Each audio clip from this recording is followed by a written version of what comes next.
Hello everyone, welcome to beat the street. तो आज हम ट्रेंडिंग और ट्रेडिंग में बात करने वाले हैं एयरटेल के बारे में। भारतीय एयरटेल के कल नतीजे आए थे तो हम उसके बारे में बात करने वाले हैं। इस वीडियो में हम आपको एयरटेल के बारे में पूरी जानकारी और उसका पूरा फंडामेंटल एनालिसिस करेंगे। उनके ब्रोकरेज टारगेट्स के बारे में बताएंगे, प्रमोटर शेयर क्यों बेच रहे हैं वो भी बताएंगे, और एयरटेल के जो एजीआर केस चल रहा है सुप्रीम कोर्ट में उसमें क्या अपडेट है, और एयरटेल के 5G प्लान्स के बारे में। तो चलिए हम इस वीडियो को शुरुआत करते हैं। सबसे पहले हम एयरटेल की स्टॉक परफॉर्मेंस की बात कर लेते हैं। पिछले एक साल में स्टॉक ने 321 का लो बनाया था और अभी लॉकडाउन के दौरान 612 रुपए का हाई बनाया। अगर हम लो टू हाई की बात करें तो करीबन करीबन 100% गेन देखने को मिले हैं। स्टॉक लगभग डबल हो चुका है अगर हम लो से हाई की बात करें। अभी स्टॉक कुछ 570 रुपए पर ट्रेड हो रहा है और पिछले साल एक साल में 63% के उनने रिटर्न्स दिए हैं।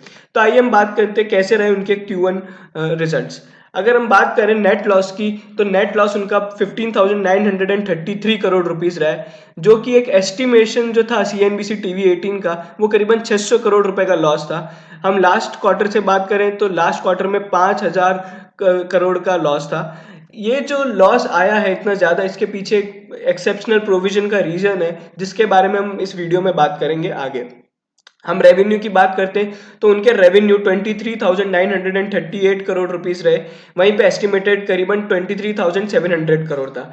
ये 1% क्यू ऑन क्यू जरूर बढ़ा है। और जो सबसे अच्छी और सबसे ज्यादा देखने वाली बात यह है कि इनके जो रेवेन्यू थे वो 31 क्वार्टर्स, पिछले 31 क्वार्टर्स में हाईएस्ट रहे हैं। ऑपरेटिंग प्रॉफिट की बात करें तो 10,400 करोड़ का ऑपरेटिंग प्रॉफिट है।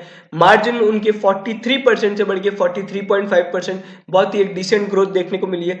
ARPU जिसको हम बोलते हैं एवरेज रेवेन्यू पर यूजर, यानी एयरटेल के कस्टमर से हर एक महीने एयरटेल एवरेज कितना रुपए रेवेन्यू अर्न करता है उसके बारे में यह है, जो कि एयरटेल का ARPU है 157, 154 लास्ट क्वार्टर में था। हम ARPU के बारे में बहुत डिटेल्ड एनालिसिस करेंगे कुछ देर बाद।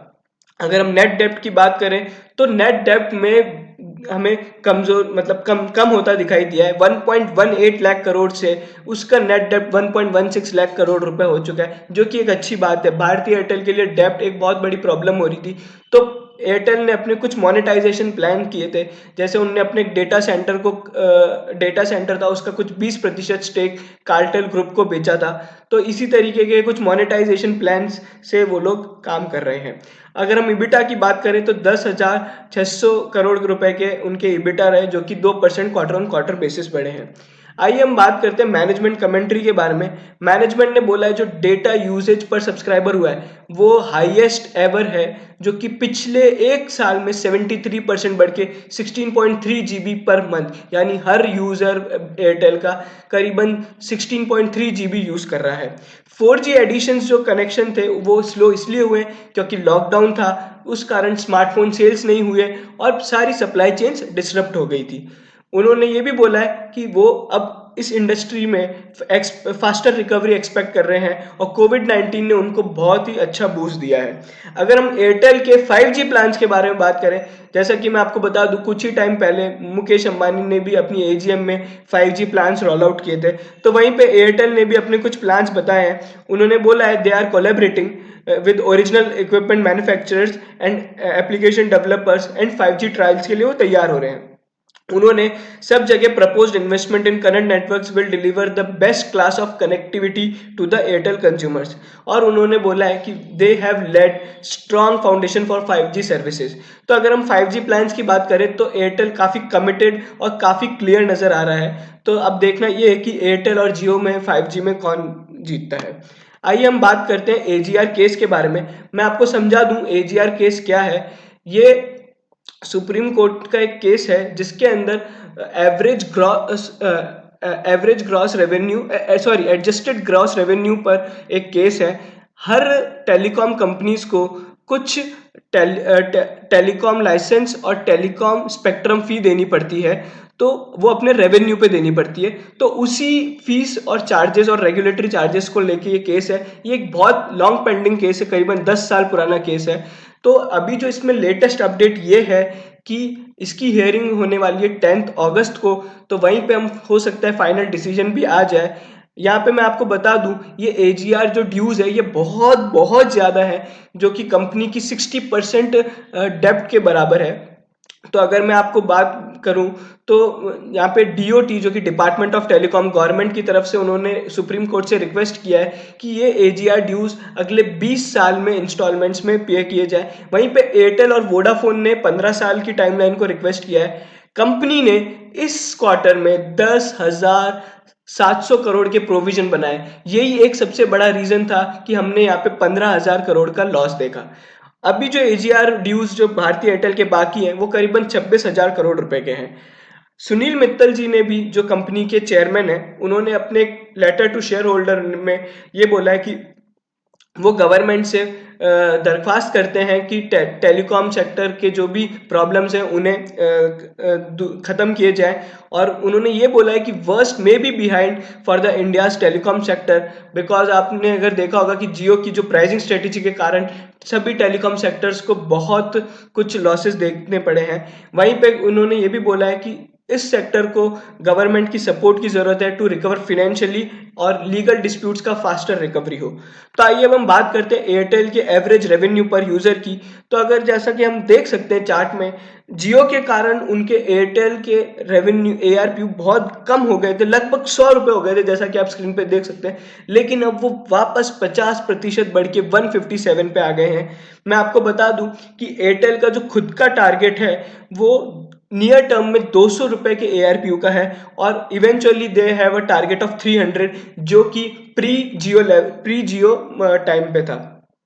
वहीं पे करंट एआरपीयू जो उनके सीईओ का मानना है वो इनएडुकेट है फॉर द प्रॉफिटेबल ऑपरेशंस।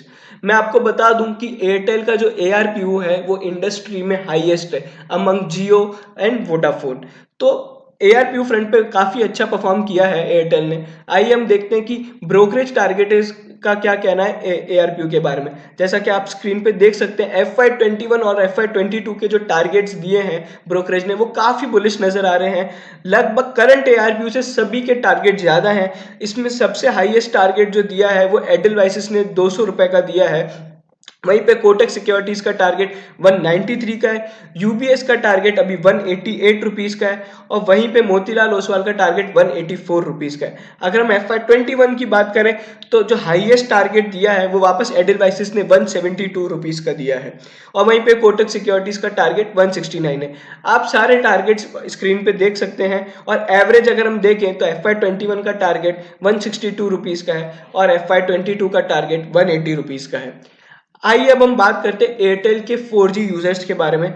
जैसा कि आप स्क्रीन पे देख सकते हैं, जो स्मार्टफोन सेल्स जो पिछले 1 साल में बढ़ी है या पिछले 2 साल में बढ़ी है, उससे अगर हम देखें Q1 FY19 से लेके 5.8 करोड़ से अभी 13.8 करोड़ हो चुके हैं। मैं आपको बता दूं कि जो अगर आप Q4 और Q1 को कंपेयर करते हैं तो बहुत ही सिक्वेंशियल ग्रोथ और डिसेंट ग्रोथ देखने को मिली है। इसका मेन रीजन है लोअर स्मार्टफोन सेल्स, जैसा कि मैनेजमेंट ने अपनी कमेंट्री में भी बताया था। उसी के अलावा ओवरऑल कस्टमर बेस जो है वो उनका 420 मिलियन है वर्ल्ड वाइड, क्योंकि एयरटेल इंडिया में नहीं अफ्रीका में भी है और भी बहुत सारी कंट्रीज में है। उनके टोटल एक्सपेंडिचर इस क्वार्टर में 3,975 करोड़ रुपीज रहे, जो कि एयरटेल नेटवर्क परफॉर्मेंस और ऑपरेशनल परफॉर्मेंस और कस्टमर का यूजर एक्सपीरियंस को बढ़ाने के लिए हर तरह के कैपिटल एक्सपेंडिचर करता है। आइए हम बात करते हैं ब्रोकरेजेस की। मैं आपको बता दूं ओवरऑल ब्रोकरेजेस बहुत बहुत बुलिश है। केवल एक ही ब्रोकरेज कंपनी जिसने इसको सेल रेटिंग दी है।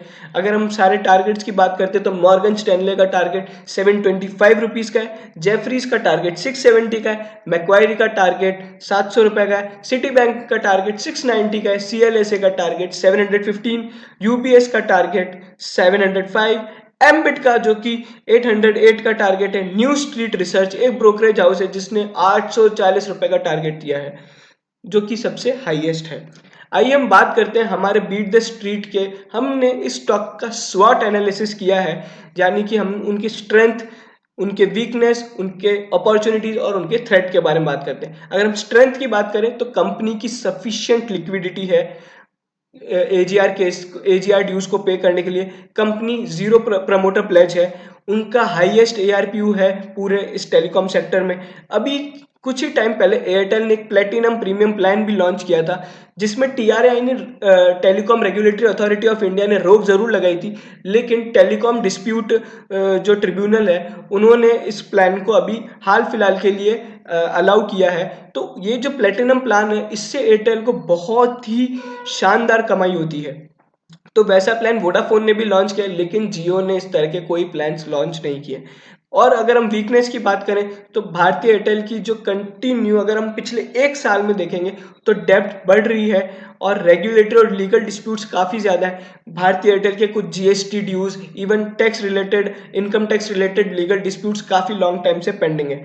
और मैं आपको बता दूं, जो इसकी प्रमोटर कंपनी है वो भारतीय एंटरप्राइज, वो अपना स्टेक कंटिन्यूसली रिड्यूस कर रही है। ये बेसिकली वो लोग भारत एजीआर, उनका खुद का जो एजीआर ड्यूज है उसको पे करने के लिए, उनकी डेब्ट को कम करने के लिए कर रही है। मैं आपको बता दूं, भारतीय एंटरप्राइज और भारतीय इंफ्राटेल जो उनकी होल्डिंग कंपनीज है, ये एक टावर कंपनीज है जो कि एक टावर कंपनी जो वोडाफोन की है उसके साथ मर्ज होने की बात चल रही है, लेकिन वो मर्जर अभी भी पूरा नहीं हो पा रहा है। अगर वो मर्जर हो जाता है टावर असेट्स का, तो भारतीय एयरटेल और वोडाफोन को दोनों को मोनेटाइजेशन से काफ़ी फायदा होगा। अगर हम थ्रेट की बात करते हैं तो रिलायंस जियो एक सबसे बड़ा, अपने आप में बहुत बड़ा मेजर कॉम्पिटिटर भी है और थ्रेट भी है। एजीआर केस का अभी भी तक फाइनल आउटकम नहीं आया है, तो वो एक बहुत बड़ा अभी भी अनसर्टेनिटी है। मैं आपको बता दूं, एयरटेल जितने भी 5G इक्विपमेंट्स अपने खरीदता है वो एक चाइनीज कंपनी से खरीदता है, लेकिन हाल ही में गवर्नमेंट की एक अभी जो टेंडर में जो एक न्यूज़ में रिपोर्ट आई है उसमें ये कहा गया है कि चाइनीज इक्विपमेंट कंपनी से जो काम करेगा हम उसे 4G और 5G स्पेक्ट्रम में पार्टिसिपेट नहीं करने देंगे।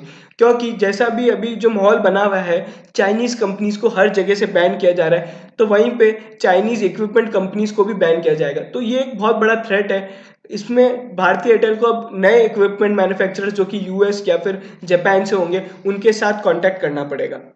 अगर हम अपॉर्चुनिटीज की बात करते हैं तो ब्रोकरेजेस काफ़ी बुलिश है और हाई एंड नेटवर्क और टेलीकॉम यूजेज के कारण इस सेक्टर का और इस स्टॉक का काफ़ी आउटलुक स्ट्रांग है।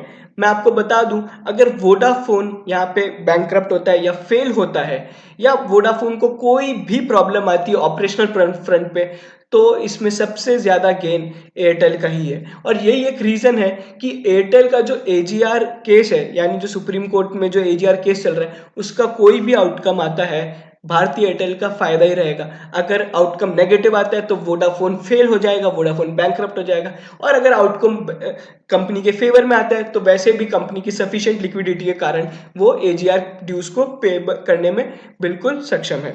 अगर हम हमारे बीट द स्ट्रीट की ट्रेडिंग स्ट्रेटेजी और एस्टिमेट्स की बात करें तो स्टॉक को खरीदने के लिए बाइंग रेंज जो कि 550 रुपये है, और शॉर्ट टर्म टारगेट हमारा 630 रुपये का है, और लॉन्ग टर्म जो कि 12 महीने का टारगेट है वो 730 रुपये का है। इसी के साथ ये वीडियो यहीं खत्म होता है। Please like, share, subscribe and click on the bell icon for all such fundamental analysis of the stock.